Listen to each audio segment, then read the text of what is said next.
So, X and Y have been out for about 2 weeks now. That's really exciting. And there are so many things to like about X and Y. Here are my many things to like about X and Y. Let's go!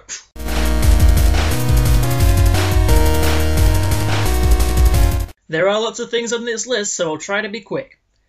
Chestnut, Froakie, Frogadier, Greninja, Bunnelby, Fletchling, Fletchcinder, Talonflame, Vivillon, Litleo, Pyroar, Flabebe, Floette, Florges, Pancham, Pangoro, Honedge, Doublade, Aegislash, Inkay, Cthulhu! Malamar, Barbaracle, Dragalge, Zoidberg, Clawitzer, Tyrant, Tyrantrum, Sylveon, Hawlucha, Goodra, Klefki, Phantom, Trevenant, Noibat, Noivern, Yveltal, Zygarde. Fletchlings tackle you awake. Your mother has her own bedroom. This adorable Rhyhorn lets you ride it before you leave. Starters have a stab attack at level 5. More than 2 Pokemon on the first route. Viridian Forest in 3D. Different hats. Bug Gym. Pretty flowers. On that note, incredibly stunning scenery everywhere. Professor Sycamore. Kanto starters. Skate park. Snorlax is back. Daycare route is incredibly long, making eggs easy peasy. On that note, the Name Raider lives right next to the daycare, so you can name your Pokemon after you've found the right natures and stuff. Zubat Roost is incredibly short. Riding Rhyhorns. Glittering Cave. Team Flare got that flair. Rock Climbing Gym. Rock Gym Leader is nice enough to give you the HM that his badge lets you use. Second gym is very far spaced away from the first. Stonehenge. Team Flare got that flair. So many mirrors. Roller Skating Gym. Mega Evolutions, destroying the rival's hopes of having a Mega Ring. Game makes you feel bad for beating up the rival. Here, have a Lapras. Riding Skidoo. Cross Gym. Tarzan, multiple entries to the power plant, but only one is relevant. Team Flare Grunt tells you where to find the keycard. The power plant looks awesome on the inside. Nothing suits them like a suit!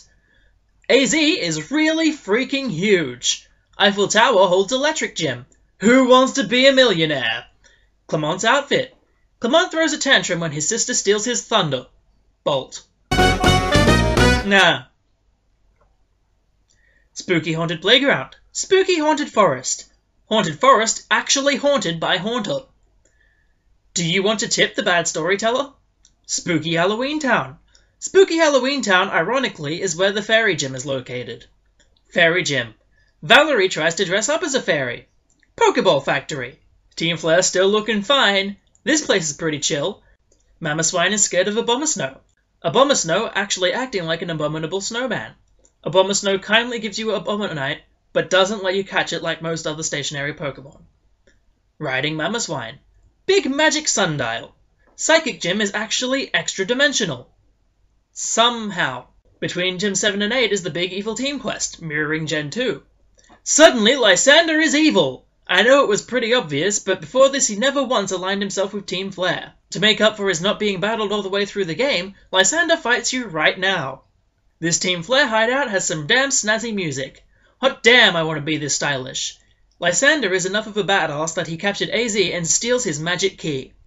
AZ's story is incredibly touching. The beautiful music that plays during this story. Go on, pick one. Xerosic activates the machine anyway, because screw you. Ultimate Weapon totally destroys Geosenge. To make up for not battling you enough through the game, Lysander battles you now. The versus Xerneas, Yveltal, and Zygarde music is awesome. To make up for not battling you enough through the game, Lysander battles you now. Lysander's Crazy Gizmo. Lysander's got himself a Mega Gyarados. After beating Lysander, he goes all Obadiah Stane on you, which means that if they go the route of Black and White 2 and decide to make a sequel, the only way for Lysander to come back is if he's a zombie. And he better, with like a team of all ghost Pokemon. Cause ghosts are cool and so are zombies. AZ still needs his Floette. Back to the main game in Waterfall City. Waterfall City is Sycamore's place to be cool. Sycamore expresses regret that Lysander went nuts. People are actually sympathetic in this game. Battling everyone on the rickety rope bridge. Wulfric looks after lost Pokemon.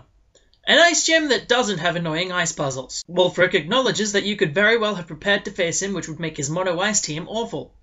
Victory Road has multiple kinds of areas. Wild Hydreigons. Typical Victory Road rival battle comes directly after someone who heals you. Elite Four lives in a cathedral. The Elite Four types are not Ghost, Psychic, and Dark this time around. Wickstrom has a Scizor and an Aegislash, making him a solid dude. Wickstrom's knightly mannerisms. Drasna is a kindly old dragon tamer instead of the grizzled badasses from the older games. Drasna's earrings. Drasna makes up for having an Altaria and Druddigon by having a Noivern, who is a boss. Sebald makes up for being a boring philosopher by having a Clawitzer, Starmie, Gyarados, and Barbaracle, making his team entirely awesome. Malva shoves sarcasm down your throat. Malva's chamber is freaking awesome. Gee, I wonder if she's part of Team Flare.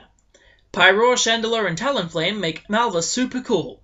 Also, having the Pokemon that roast and eat souls hints at her nasty and cruel nature. Diantha's room looks pretty. The Versus Champion music is pretty good, and it suits the setting perfectly. Hawlucha, Tyrantrum, Goodra, and Mega Gardevoir are all awesome. Hall of Fame looks pretty cool. The Kalos region throws you a big parade for being the champion and beating down Team Flare. AZ is back for a battle. AZ in Floette is the most touching thing I've ever seen in a Pokemon game. There's a cute poem/song in the credits.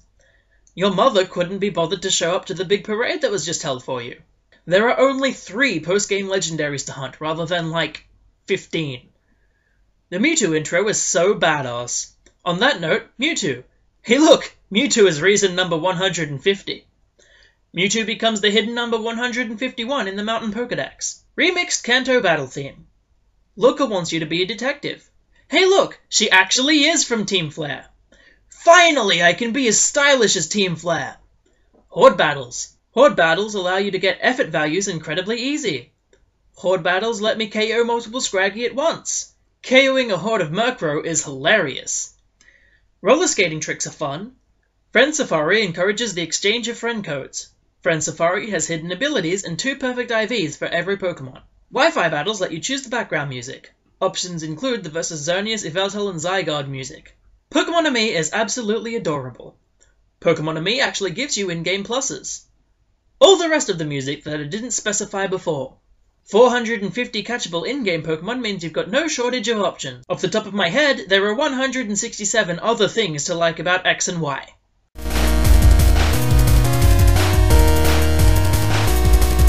So that's my 168 things that I really enjoyed about Pokemon X and Y. And there were even a few more things that I didn't include because they're very much a personal opinion rather than something to actually like about the games. Do you agree? Do you disagree? Do you have more to add to the list?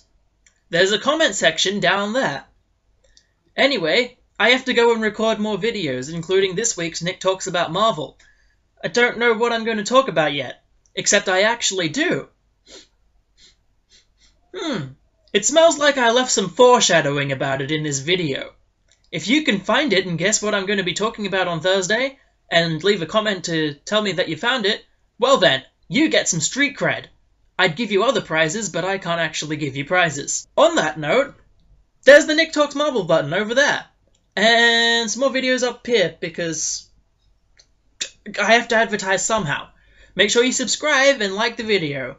And yeah, leave those comments, because I enjoy reading them. Ciao!